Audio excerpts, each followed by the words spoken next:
साथियों, आज मैं आपको बताऊंगा आपके 7 ऐसे लीगल राइट्स जिनका इस्तेमाल करके, जिनको महसूस करके, जिनको पढ़ करके, जिनको प्रैक्टिकल में लेकर के आप जो है बिल्कुल पुलिस का मुकाबला कर सकते हैं। पुलिस आपका कुछ नहीं बिगाड़ेगी। अगर कोई भी पुलिसकर्मी आपके साथ गलत हरकत करता है तो वो एक प्रकार से अपनी ड्यूटी के साथ खिलवाड़ करता है, अपने पद की गरिमा के साथ खिलवाड़ करता है और वो जो है वो जेल जाने के लिए भी अपने आप को तैयार करता है। इसलिए आप जो है वो कानून सीखिए। मैं हमेशा अपनी वीडियोस के माध्यम से ये बात कहता हूँ कि आपके लिए कानून इतना ही ज्यादा जरूरी है जितना आपके लिए खाना खाना जरूरी है। वो इसलिए कि आप कभी भी अपराध करने के बाद ये बात नहीं कह सकते, ये कोई एक्सक्यूज नहीं है कानून के अंदर कि मुझे तो पता नहीं था कि ऐसा करना अपराध है। मान लीजिए आप किसी की गाड़ी में से, किसी के बैग में से, किसी के पॉकेट में से अगर कोई चीज चुरा लेते हैं और आप ये बात कहते हैं मुझे तो पता नहीं था कि ऐसा करना अपराध है, मैं तो मजाक कर रहा था। अगर आपके ऊपर एफआईआर दर्ज होगी तो आप जेल जाओगे डेफिनेटली, अगर आपने अपराध किया है तो। लेकिन मैं आपको बताता हूं कि आप जो है वो किस प्रकार से पुलिस का मुकाबला कर सकते हैं, किस प्रकार से अगर आपने कुछ भी गलत नहीं किया है तो आप किस प्रकार से अपने आप को बचाव कर सकते हैं। पुलिस आपके साथ ज्यादती नहीं कर सकती। पुलिस एक एजेंसी है जांच करने की। पुलिस जो है वो आपके साथ पूछताछ कर सकती है, मारपीट नहीं कर सकती। इसीलिए मैं आज आपको 7 ऐसे आपके कानूनी अधिकार बताऊंगा जिनको अगर कोई भी पुलिस कर्मी आपके साथ ज्यादती करता है तो आप उनको बताइए कि सर आप ऐसा नहीं कर सकते, अगर आप ऐसा करेंगे तो आपको दिक्कतें होंगी, आपके ऊपर मैं कंप्लेन दर्ज कराऊंगा। आप बिल्कुल कह दीजिए। अगर फिर भी पुलिस वाला जो है, क्योंकि पुलिस वाले ऐसे होते हैं दोस्तों, मोस्ट ऑफ द पुलिस वाले, कि वो अगर आप पुलिस थाने में भी खड़े हो जाएंगे तो वो आपको बाहर निकाल देंगे कि आप यहाँ पर क्यों खड़े हो। बल्कि पुलिस थाना उनका नहीं है, वो यहाँ पर एज ए ड्यूटी करने के लिए आए हैं। वो आज इस पुलिस थाने में, कल कहीं और होंगे। तो अगर आप किसी पुलिस थाने में जाते हैं तो गेट के दरवाजे से एंट्री करने के लेकर के अंदर जो गमला पड़ा होता है पुलिस थाने के अंदर, वहां पर भी अगर कोई सिपाही बंदूक लेकर के खड़ा होता है तो आपके साथ बदतमीजी से बात करेगा। ये डेफिनेटली ये तय हो चुका है। मोस्ट ऑफ द पुलिस वाले ऐसा ही व्यवहार करते हैं आपके साथ। वो आम जन को बिल्कुल, मैं ये कहता हूँ कि बिल्कुल बकरी समझते हैं। इसीलिए समझते हैं क्योंकि आपको कानून का नॉलेज नहीं है, आप कानून नहीं पढ़ते। मैं ये कहता हूं कि आप लड़के मरिए, आप बोल के मरिए। कम से कम पुलिस वालों को ये पता तो चलेगा कि आप जानते हैं। हो सकता है वो ज्यादती करे, हो सकता है वो मारपीट करे, लेकिन कम से अगर आपको अपने लीगल राइट्स का पता होगा तो डेफिनेटली आप न्याय ले सकेंगे। इसलिए मैं आपको आज 7 ऐसे अधिकार बताऊंगा। अगर कोई भी पुलिस वाला ज्यादती करता है तो आप उनको बताइए कि सर आप ऐसा नहीं कर सकते, अगर आप ऐसा करेंगे तो आपको दिक्कतें होंगी। सबसे पहले आप पुलिस थाने में एप्लीकेशन दे सकते हैं। एप्लीकेशन दे सकते हैं नहीं, आपको एफआईआर आप दर्ज करवा सकते हैं उस पुलिस वाले से, क्योंकि ये 154 सीआरपीसी में पहले जो प्रोविजन था वो अब चला गया है 173 में। अगर कोई भी पुलिस वाला आपकी एप्लीकेशन लेने को लेकर के अगर मना करता है तो आप उसके सीनियर्स को शिकायत कर सकते हैं। ये प्रोविजन है 173 में। कॉग्निजेबल ऑफेंस में, बीएनएसएस में उनको एफआईआर दर्ज करनी पड़ती है। दूसरा आपका अधिकार है, कोई भी पुलिस वाला आपके साथ मारपीट नहीं कर सकता।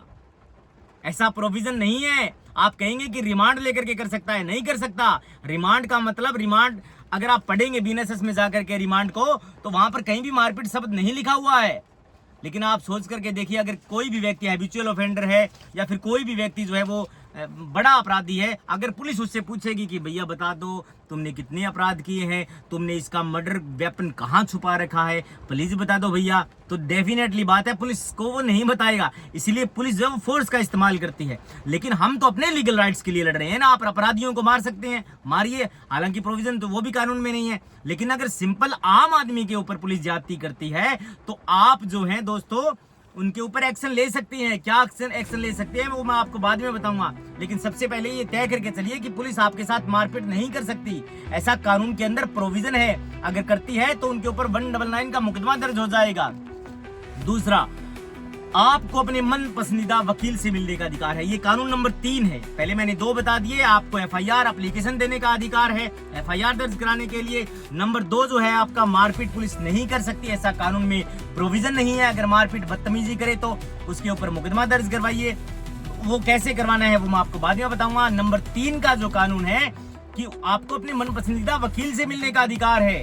जो पहले 41D में था वो अब 38 में चला गया है बीएनएसएस में। मोदी सरकार जो नया कानून लेकर के आई है 2023 जुलाई में 2024 जुलाई में 1 जुलाई 2024 के बाद जो भी घटनाक्रम होते हैं वो नई धाराओं में दर्ज होती हैं। मान लीजिए 323 का जो मारपीट का मुकदमा है वो अब 323 में दर्ज नहीं होगा। अगर अपराध 1 जुलाई 2024 के बाद का है तो वो फिर नई धाराओं में दर्ज होगा, 115(2) में दर्ज होगा। ये भी मैं आपको बता देता हूँ। और मैं आपको ये बताता हूँ कि आपको अपने मन पसंदीदा वकील से मिलने का अधिकार है। बीएनएसएस की धारा 38 में ये प्रोविजन है कि आप अपने वकील से मिल सकते हैं। अगर आप कस्टडी में हैं, पुलिस कस्टडी में, आप बोल सकते हैं पुलिस वाले को कि मुझे वकील से मिलना है, उसके बाद ही मैं आपका इंटरोगेशन में आपकी मदद करूंगा। ये आपका अधिकार है। कानून नंबर 3 है ये। अब कानून नंबर 4, 24 घंटे के अंदर पुलिस वाले को मेडिकल करा के मजिस्ट्रेट के समक्ष, संबंधित मजिस्ट्रेट के समक्ष आपको पेश करना ही होगा। अगर वो डिले करता है तो वो अपनी नौकरी से हाथ धोने की तैयारी कर रहा है। अगर आप अरेस्ट कर लिया, पुलिस वाले ने आपको घर से उठा लिया, तो 24 घंटे के अंदर उस पुलिस वाले को आपको पेश करना होगा मजिस्ट्रेट साहब के समक्ष, और वो भी मेडिकल करवा करके। बीएनएसएस की धारा 53 में यह प्रोविजन है कि पुलिस आपका मेडिकल करवाएगी, उसके बाद में जो है वो पुलिस वाला आपको पेश करेगा मजिस्ट्रेट के समक्ष। ऐसा कानून कहता है। अगर नहीं करेगा तो वो तैयारी कर रहा है जेल जाने की। तो दोस्तों ये कानून नंबर मैंने आपको बता दिया 4। ये ऐसा कानून में प्रोविजन है कि वो पेश करेगा 24 घंटे के अंदर। अगर ज्यादती करता है तो मजिस्ट्रेट साहब को बता दीजिए वहां पर कि पुलिस वाले ने ज्यादती करी और अब मेरा मेडिकल कराएं। पहले का मेडिकल आपका लगा है, बाद में मेडिकल होगा, उसमें सामने आ जाएगी अगर चोटें आपकी लगी हुई हैं तो, अगर आपको टॉर्चर किया गया है तो, नीलकू निशान है तो डेफिनेटली एक प्रोसीजर है। उसके बाद में आपका कानून नंबर 5 है कि आपको एफआईआर की कॉपी लेने का अधिकार है।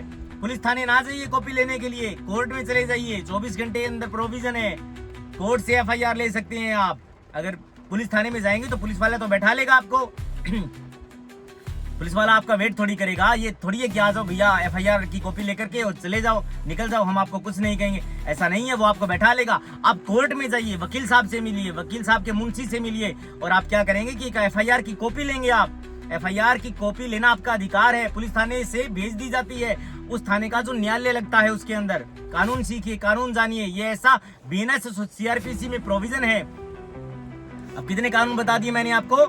5 कानून बता दिए। कानून नंबर 6 ये बात कहता है कि अगर आपने 7 साल से अपराध कम किया है, यानी कि एफआईआर की धाराओं में अपराध 7 साल से कम बनता है, एफआईआर पढ़वा लीजिए। आपको नहीं पढ़ना आता तो गूगल कर लीजिए, गूगल में जाकर के धाराएं लगाइए और उनमें धाराओं में सजा 7 साल या 7 साल से भी कम मिलती है, then you are okay. Nobody can harassment you, nobody can arrest you, क्योंकि ये प्रोविजन है कि 7 साल या 7 साल से कम मामलों में पुलिस गिरफ्तार नहीं करती है। Arnesh Kumar versus state of Bihar, ये पढ़िए आप। ये मुकदमा लैंडमार्क जजमेंट दिया है सुप्रीम कोर्ट ने। उसके नियम जो है वो लागू करने होंगे पुलिस थाने को। नहीं करता है, पुलिस वाला जाएगा, नप जाएगा बताता हूं मैं आपको। 7 साल मान लीजिए आपने मारपीट कर दी तो पुलिस थाने में आपकी जमानत हो जाएगी। लेकिन आपने अगर सिर में चोट मार दी, 307 बन गई, जो पुरानी धाराओं में 307 कहती है, हत्या की कोशिश, तो पुलिस गिरफ्तार कर लेगी। सिंपल मारपीट में नहीं करेगी। लेकिन आपको 170 बीएनएसएस में पाबंद जरूर कर सकती है पुलिस। इससे बचने के लिए आपको क्या करना होगा? वकील साहब का सहारा लेना होगा कि आप एफआईआर क्वेश के लिए भी जा सकते हैं। अधिकार पता होगा, पुलिस गिरफ्तार नहीं करेगी, करेगी ज्यादती नहीं करेगी। तो मैंने आपको बता दिया है कि 7 साल या 7 साल से कम सजा के मामले हैं, उनमें पुलिस गिरफ्तार नहीं करती है। 35A बीएनएसएस के नोटिस पर छोड़ देती है। अब 35A नोटिस ये बात कहता है कि आप जो है वो अनुसंधान में सहायता करेंगे पुलिस वाले की। आप जो है गवाहों को डराएं धमकाएंगे नहीं, विदेश नहीं भागेंगे, भागकर नहीं जाएंगे, आप इन्वेस्टिगेशन में सहयोग करेंगे, ऐसा कानून कहता है। और सबसे अंतिम कानून 7वां जो मैंने कानून बताया है कि वुमन को वुमन ही अरेस्ट कर सकती है। अब वुमन को वुमन अरेस्ट कैसे कर सकती है? कोई भी महिला को कोई भी पुलिस महिला अधिकारी ही अरेस्ट कर पाएगी। शाम होने के बाद, अंधेरा होने के बाद गिरफ्तार कोई नहीं कर सकता एक महिला को। In some kind of reason police can arrest, heinous crime किया है, भागने की आशंका हो, अदरवाइज नहीं कर सकती। कारण देना होगा उनको, अगर करेगी तो मजिस्ट्रेट को उनको रिपोर्ट करनी होगी। ऐसे ज्यादती नहीं कर सकता कोई, कड़ी से कड़ी जोड़नी होंगी उनको, नहीं जोड़ेंगे तो पुलिस वालों के ऊपर एफआईआर दर्ज हो सकती है। अब अगली बात बताता हूं आपको, अगर कोई भी पुलिस वाला गलत हरकत करता है, आपके साथ मारपीट करता है, बदतमीजी करता है, गाली गलौज करता है, वीडियो रिकॉर्डिंग करिए। वीडियो रिकॉर्डिंग का आप अपना एक एविडेंस अपने पास रखिए, वीडियो रिकॉर्डिंग करिए आप। बीच में फोन आ गया था, वीडियो रिकॉर्डिंग करिए आप, और उसके बाद में आप क्या करेंगे, एफआईआर दर्ज कराएंगे। अब आप कहेंगे कि पुलिस थाना तो उनका एफआईआर दर्ज कौन करेगा? तो भैया ये जो व्हाइट शर्ट और ब्लैक पैंट पहन करके जो कोर्ट में जाते हैं, अब ये कोई डांस क्लास लगाने के लिए तो वहां पर जाते नहीं है। आप वकील साहब से मिलिए, वकील साहब आपका इस्तेगासा करेंगे, वकालतनामा लेंगे, पैरवी करेंगे, एफआईआर दर्ज करवाएंगे, जांच भी बदलवा सकते हैं। तो कानून अगर कोई जानता है तो वो उसका उपयोग कर सकता है, लेकिन अगर आप कानून ही नहीं जानते हैं तो भैया अब जाति को सहन करिए, और क्या कह सकते हैं। तो ठीक है दोस्तों, मेरा ये मकसद ये था आप लोगों को जागरूक, अवेयरनेस करना। आप लोग जो है वो कानून की सहायता लेकर के कानून के अकॉर्डिंग कानून वालों को जो गलत करते हैं उनको सजा दिलवा सकते हैं। थैंक यू दोस्तों।